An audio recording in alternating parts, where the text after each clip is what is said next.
Taurus, hi, welcome to Mystic Queen PH at ito ang inyong energy update for June 1 to 15, 2024. So if you're interested in private readings, meron tayong link sa description at sa pinned comment. Pakicheck na lang kung gusto niyo mag-book for a private reading.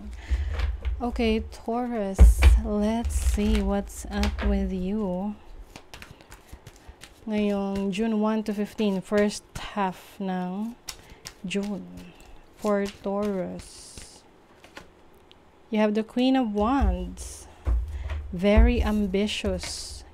Very creative. Persevering. So, I think, ngayong first half ng June, you will be traveling a lot. Traveling a lot. Or going to some places, no? Or meron ka ipupursue na passion mo. What you are passionate about. You have the Ace of Swords. The truth. Realization. Eureka moment. Siguro meron kang isang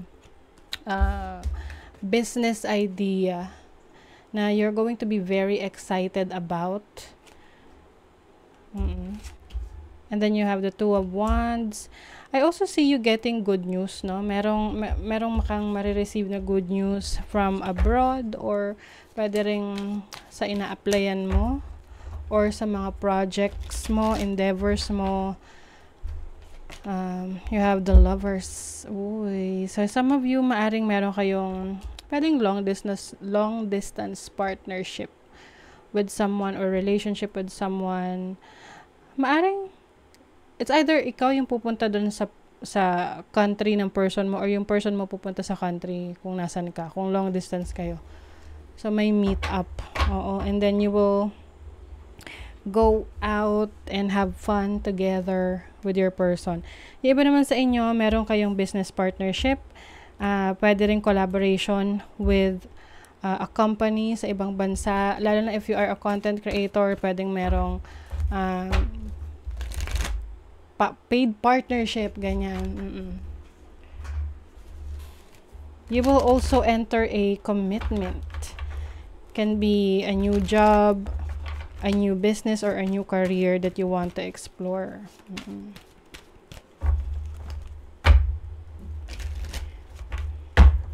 I also see communication from someone abroad. Pwede rin tong magsa-start ng romantic connection with someone through online app or dating apps. Oo. If you are open to that, no, yung mga dating apps. So, let's see your money. You have the Strength card. Money, career, finances. Okay, so you really have to handle your finances well. Ngayong first half ng June, be careful sa mga taong pagkakatiwalaan. Oo, kasi maaring mabiktima ng scam.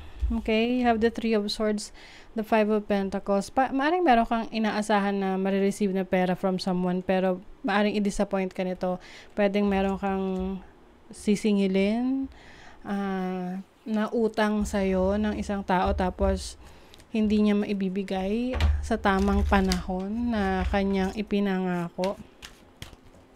But you have the strength here. Ibig sabihin, you have the meron kang lakas ng loob, tibay, no? Para ma-handle tong challenge na to financially. I also see some issues within sa job, sa career mo. Pwedeng merong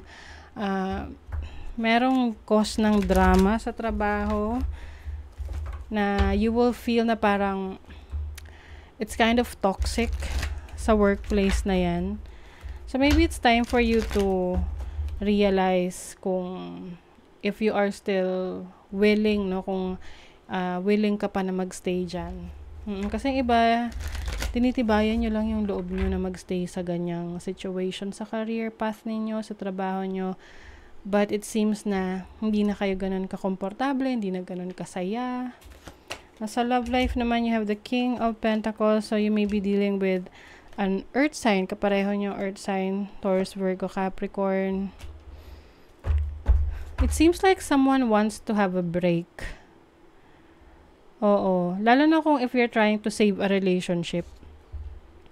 But it seems na wala nang foundation yung relationship. Hindi na ganun katatag yung connection ninyo. maaring mauwi to sa, you know, hiwalayan or let's say parang magkakaroon kayo ng time off, no? Yung parang you will give each other space.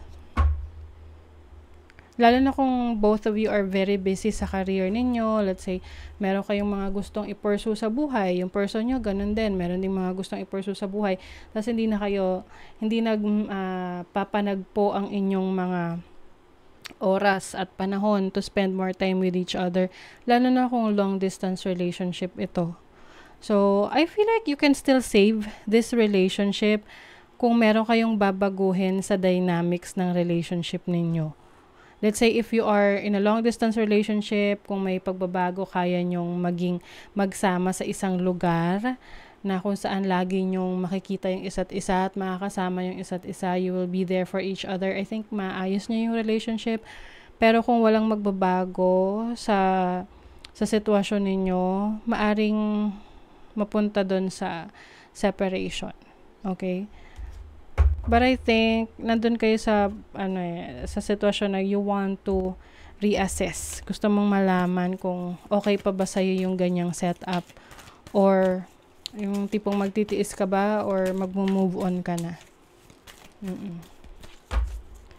Let's see what else. You have inspiration.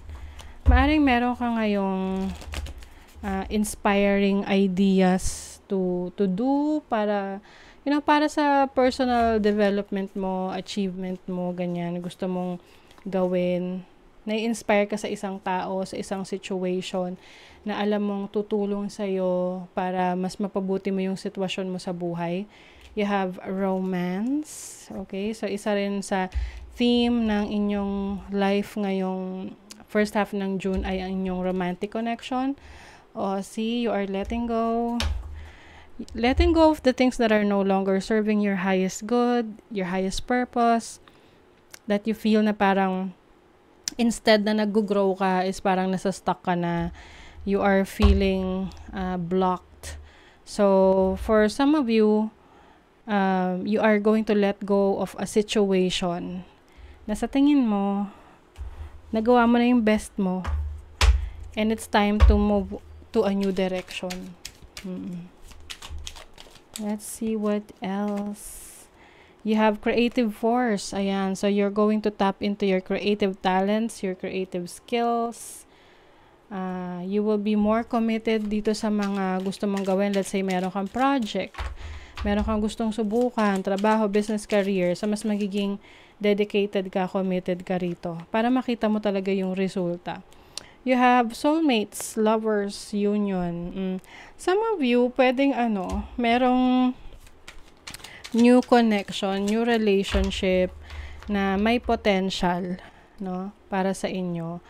But if you are in a relationship right now na tipong nagiging struggle na sa inyo yung connection ninyo, maaring ito na yung time na you just let it go para may pumasok na bago. Alam mo yun, may mga relationship na tinatanggal sa buhay natin to give way to a new connection na magiging parte ng ating growth.